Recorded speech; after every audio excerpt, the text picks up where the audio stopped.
Good afternoon, you lovely people. Welcome back to Lily White Lane. I hope that you're all having a really good Thursday and week wherever you are in the world and whatever you are planning to get up to. If you're new here, make sure, if you haven't already, to smash that subscribe button, give it a rocky right hook, hit that like button as hard as you possibly can, destroy that notification bell, and once you're done abusing all the buttons on the channel, be sure to comment all of your thoughts and opinions on the video down below. Without further ado, enough faffing about, enough waffling, let's get cracking with this snacking and let's talk Tottenham. And I want to start things off by talking about the fact that it looks like Tottenham aren't going to go out there and sign a number 6 this summer, which for me is really disappointing. We've been hearing reports over the last few days that Ange Postecoglou, his coaching staff and other employees at the club are really impressed with the way that Bergvall and Archie Gray have settled in and don't plan to bring in another midfielder. Now for me, this is really frustrating. Not the fact that we've brought in Archie Gray and Bergvall. I think both are very exciting young prospects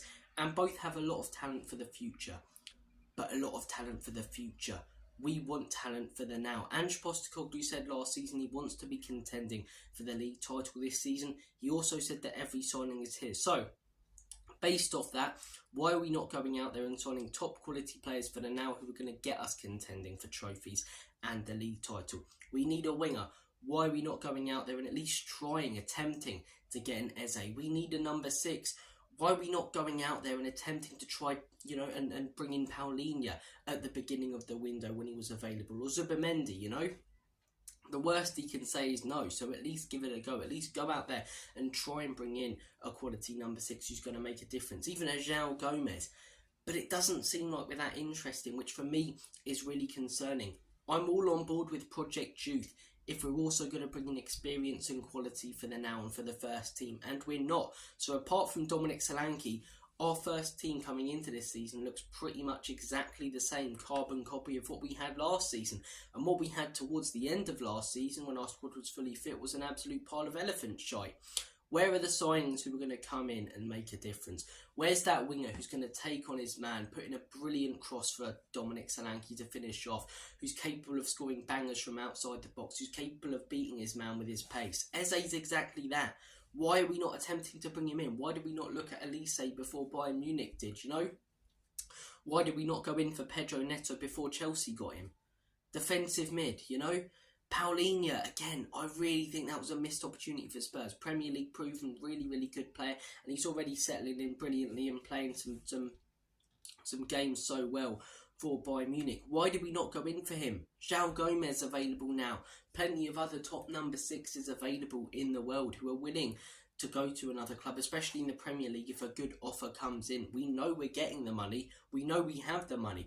Why are we not investing it into players for the now? Because, as I say, I'll reiterate this again.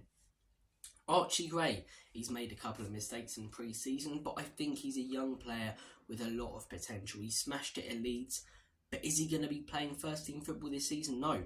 Is he getting in above Bissouma? No. Is he getting in above Sarr? No. Bissouma was missing for the last game, He's not getting in above the midfielders we already have. Bentancur, Sarr, Bissouma, these sort of players. Bergvall, is he going to start for Spurs? Not unless there's an injury to a player like James Maddison. I'd like him to personally, but Ange didn't against Leicester. I don't see him starting him against Everton. I don't see him starting against Arsenal and Newcastle. And I agree with not starting him against those opponents. But why are we not giving him the game time? And if we're not giving him the game time, James Maddison's playing, who is exactly who we had there last season. Bissouma's playing, who is exactly who we had there last season. On the left wing, we've got Son, who's, let's not beat around the bush and be sentimental, losing it. He's falling off, man. He's not the same player he was. As I say, he's not capable of taking on his man and blitzing, centre-backs and wing-backs with his pace and scoring bangers from outside the box. Odegaard, we don't know what that guy is going to bring. Hopefully he proves me wrong and has a smashing season, but I see him having a similar season to Bergvall and Gray. Maybe a couple of Europa League games, cup ties, but is he going to be starting week in, week out? Is he going to hugely affect our first team? Probably not.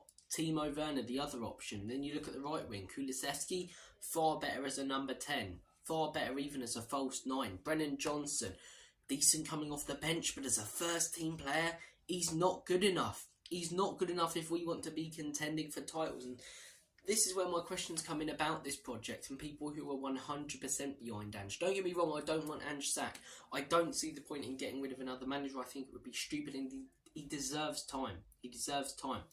But how can I be 100% behind the man who's saying that he wants to contend for league titles, who's saying that every signing is his, and then is only focusing on the youth and not bringing in experienced and quality players who are going to make a difference in the first team and allow us to challenge for the title and for trophies?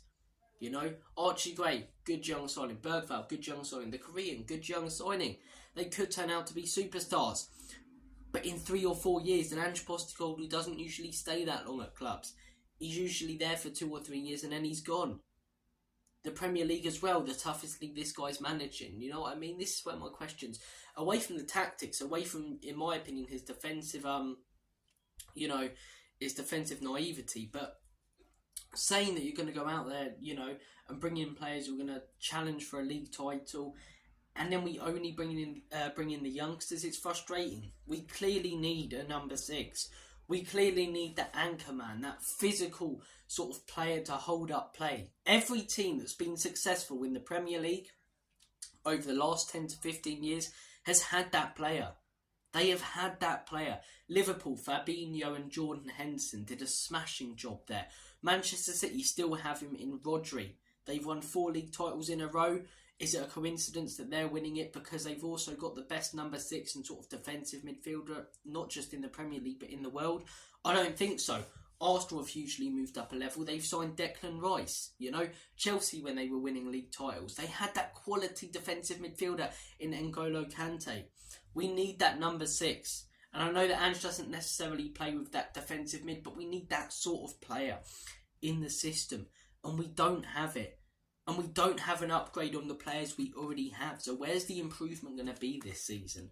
I don't want to be a huge negative Nancy, and I do think, as I say, we could have a decent season. But at the minute, I think 5th or 6th, which is exactly what we got last season, because we're showing a lack of ambition to bring in players who are going to get us contending for stuff that Ange Postecoglou said himself that he wants us contending for. A lot of hypocrisy. A lot of hypocrisy. I said at the beginning of this window, I'm well chuffed if we bring in youngsters. Mustard, brilliant, Gray, Bergvall, all of these players, fantastic. Mikey Moore coming through the academy. But if you go back to the videos at the beginning of the transfer window, I said, in my opinion, we need 2 or 3 quality players. Or no, I said 3 quality players who are going to come in and make a difference in the first team. Solanke, now, a lot of people have been very critical of the signing of Solanke.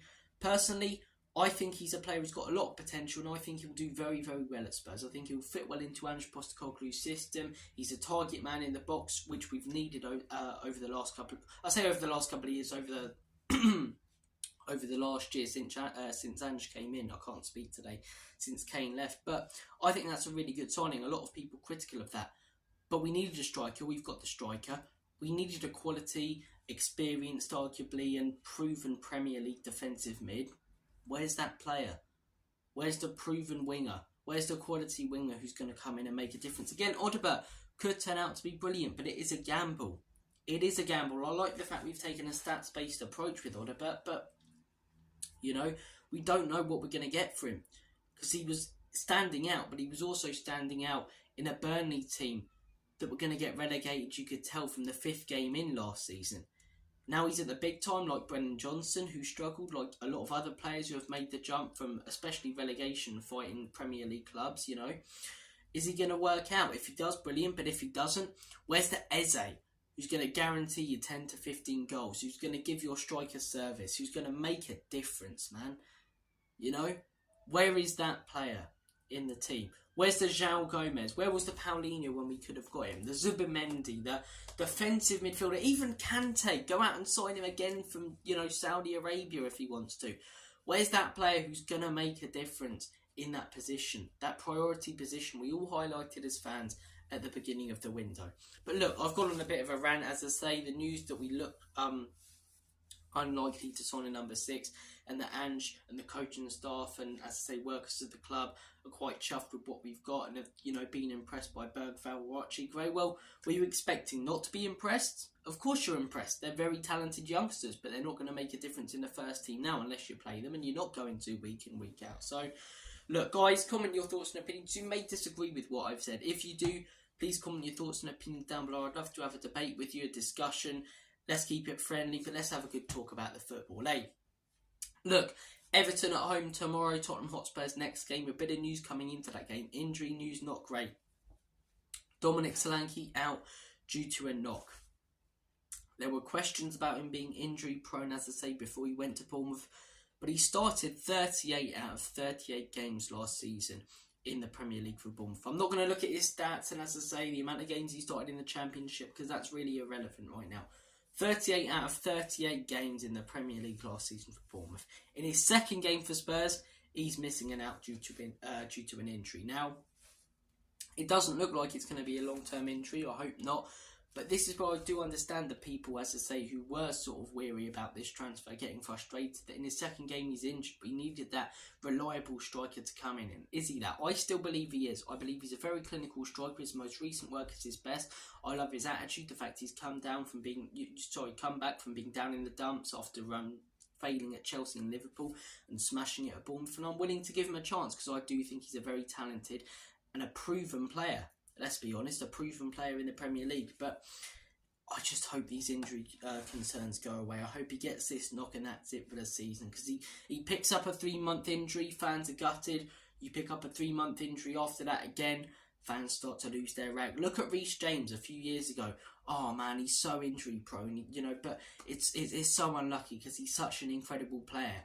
Now you look at Chelsea fans, Reece James, oh shit, he's constantly injured, Fans will start to lose their patience with players being injured. And this counts the same for a player such as James Maddison as well, for a player such as Van der Ven, as much as we love him, people who were injured last season. So it looks like it's just a knock, which is a miss this weekend. Personally, I would like to see Thfc start in the false 9 or Heung-min Son start as the striker. I'm not a big fan of him on the wing, but you give him opportunities straight in front of goal, he'll still put them away. And Odobert, for me, I'd like to see on the left wing. Guys, what would be your front three for this weekend? My personal, as I say, first choice would be Thfc.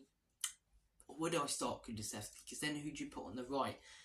That's the question. I don't want to see Johnson start. So no, I'd put Thfc on the right wing. I would have Heung-min Son as your number 9, and I would have Wilson Odobert as your left wing. He's better than what else we've got in that position. So give him the start. He's ready. He's had a pre-season. He's fit. He's up for it.